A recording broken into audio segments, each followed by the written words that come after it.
Quand il essaie de cacher la photo résistance, vous voyez que ça donne. Regardez. Regardez. Imaginez que c'est la nuit. Comment fabriquer le circuit d'un allumage automatique? Comment vous pouvez allumer, faire allumer votre ampoule de façon automatique? C'est très simple de le faire. Donc ici, je vais fabriquer ce genre de circuit. Pour le faire, on aura besoin d'une alimentation que voici et qu'on a redressé le courant avec le redresseur. Donc ici, c'est un courant continu. Là, c'est un courant alternatif. On aura besoin également d'un relais. Ça, c'est pour la puissance.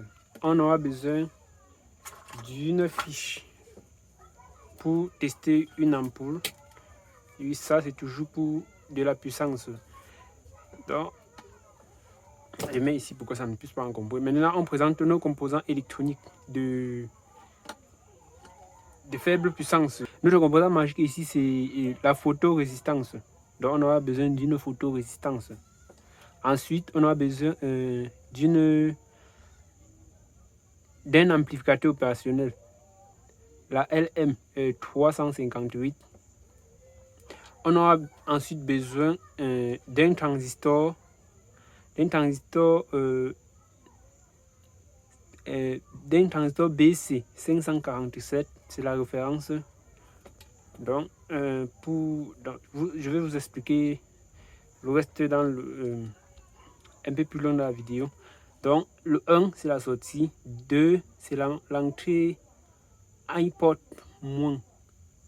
Le 3, c'est l'entrée iPod plus. Donc, voici l'amplificateur opérationnel en question. Donc, sachez que 1 est équivaut à ce 1-ci ici. Le 2 est équivaut au 2 ici. Le 3 est équivaut au 3 ici. Le 4, donc je peux dire ainsi de suite. Donc, le 4 est équivaut à cette borne-ci. Le reste ici, on ne touche pas. Donc, ici, qu'est-ce qui doit se passer? Il y aura une résistance de 200 kΩ branchée en permanence sur le plus de l'alimentation qui serait directement branché ici. Maintenant, on aura notre photorésistance qui sera branchée à la masse et sur cette entrée-là, sur l'entrée iPod plus. Qu'est-ce qui doit se passer? Si on essaye de cacher, vous savez, le principe de la photorésistance, c'est que quand elle reçoit de la lumière, elle devient conductrice. Quand il n'y a plus de lumière, elle se comporte comme l'isolant. Donc, si dans ce cas-ci, si on cache cette photorésistance avec un objet, soit même avec le doigt, le courant qui arrive là ne pourra plus passer et le circuit doit considérer que le courant qui est très faible ici passe seul et que ceci ne passe pas. Donc quand il y a assez de lumière, cette borne que vous voyez fait passer assez de moins pour annuler cette faible courant en positif qui arrive ici. Et le circuit considère qu'il y a le moins ici. Comme il y a le moins ici et qu'on a fixé une tension ici, la tension là est probablement élevée que ici. Donc la sortie donne un moins. C'est le principe d'amplificateur opérationnel.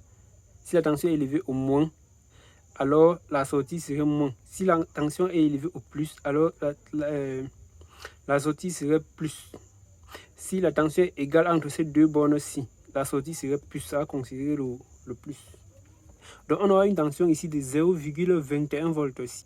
Et ici, si on applique une tension de 0,22 volts ou égale à la tension qui est ici, la sortie devient plus.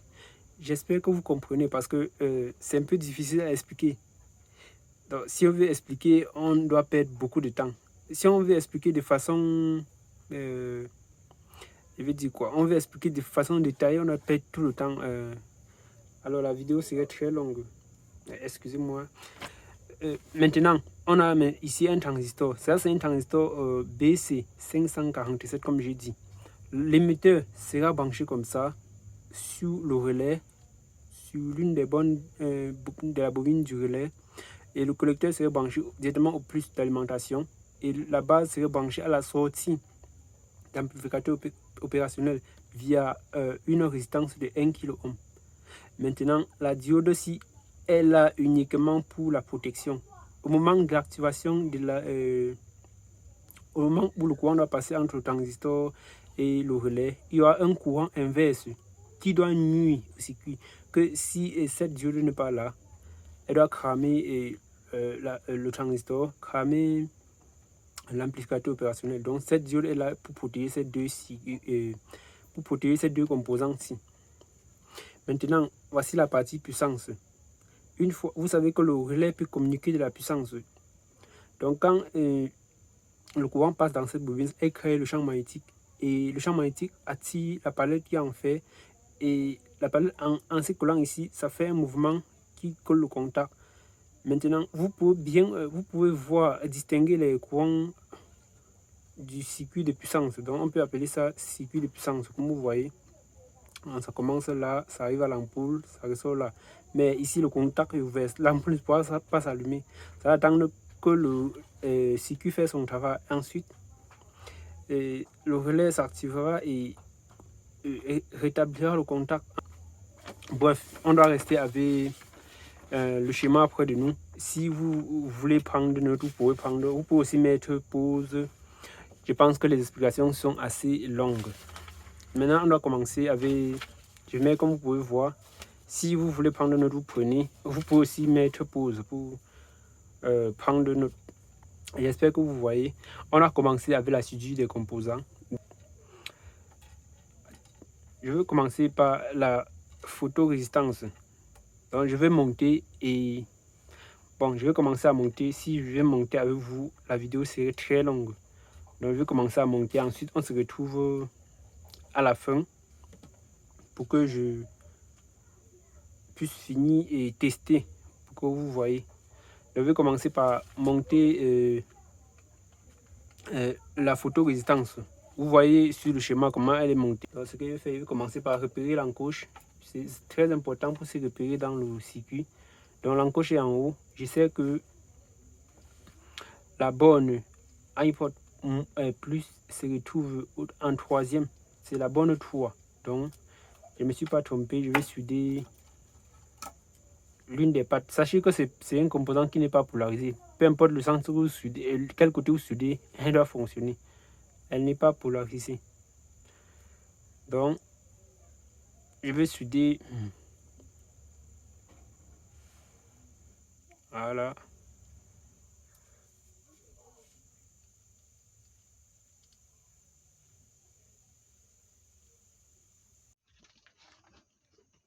Bon, à présent, j'ai fini le montage. J'ai fait du mieux que je pouvais. Bon, senti gâchis parce que j'ai branché, pour comprendre le relais, j'ai branché la partie commande, mais je n'ai pas encore branché la partie puissance. Donc, on doit le faire tout de suite.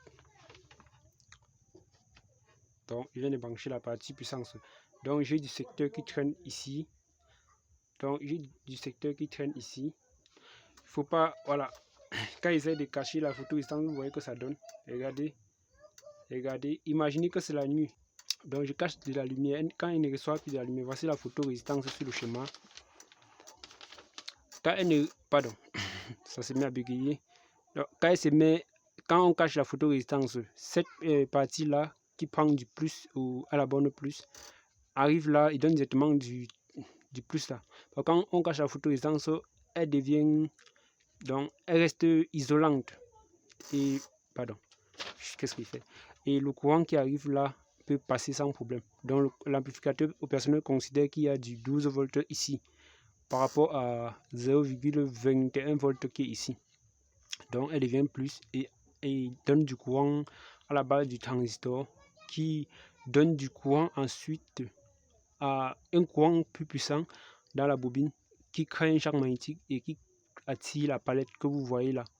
Dès que la palette est attirée, elle ferme le circuit de puissance, ce qui allume l'ampoule comme vous pouvez voir. Donc je vais cacher la photorésistance et vous allez voir l'action que je viens d'expliquer. Voici la photorésistance en question. Donc quand j'essaie de passer ma main, vous voyez comme ça, je casse de la lumière et ça s'allume. Le circuit est très simple. Imaginez que c'est la nuit. Donc ma main représente la nuit. Dès qu'il fait jour, donc dès qu'il y a de la lumière en journée, hop, donc j'enlève ma main, il y a de la lumière s'éteint. Dès qu'il y a de la nuit, hop, ma main représente la nuit. L'ampoule s'allume. Vous pouvez comprendre les bruits du relais. Le tic-tac que vous entendez sur le relais qui s'active. Donc, et c'est désactive. Le circuit est alimenté en 12 volts qui est, pardon, je m'embrouille en fait. Donc le transformateur transforme du 12 volts qui est redressé et qui est alimenté via ces deux fils que vous pouvez voir. Bon, j'espère que vous allez y arriver à en fabriquer pour vous. Si vous n'y arrivez pas, écrivez-moi des commentaires, je vais vous aider. Vous aurez besoin d'une photo résistance, d'amplificateur opérationnel et de quelques composants autour.